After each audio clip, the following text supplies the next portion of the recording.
Hi friends, బాగున్నారా? దసరా బాగా జరుపుకుంటున్నారండి? అందరు గుళ్ళకి, ఇళ్ళ దగ్గర పెట్టిన బొమ్మల దగ్గరికి వెళ్తున్నారా? ఎలా జరుపుకుంటున్నారు ఏంటి అనేది కామెంట్ చేయండి. నేనైతే పరిస్థితుల వల్ల ఇప్పటిదాకా అమ్మవారి దర్శనం చేసుకోలేకపోయానండి. నిన్న సాయంత్రమే అన్నీ కుదుటపడి ఓకే, రేపు పొద్దున ఖచ్చితంగా అమ్మవారి దర్శనం చేసుకుందాము అని అనుకున్నాను. పొద్దున్న లేచేసరికి మా హారికి ఫుల్ జ్వరం వచ్చేసింది. ఇక తనకి ట్యాబ్లెట్స్ ఇచ్చి తనకు కావాల్సినవన్నీ పెట్టేసేసి మా ఇంటి దగ్గర అమ్మవారి బొమ్మను పెట్టారండి. మూలా నక్షత్రం సరస్వతి మాతను దర్శనం చేసుకున్నాను.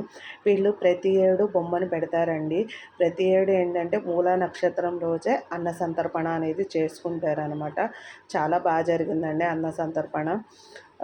మీరందరూ విజయవాడ అమ్మవారి గుడికి వెళ్ళారా, లేకపోతే ఇంకెక్కడ గుడికి వెళ్ళారు ఏంటి అనేది కామెంట్ చేయండి ఫ్రెండ్స్. నేనైతే ఇక్కడ దర్శనానికి వెళ్ళాను.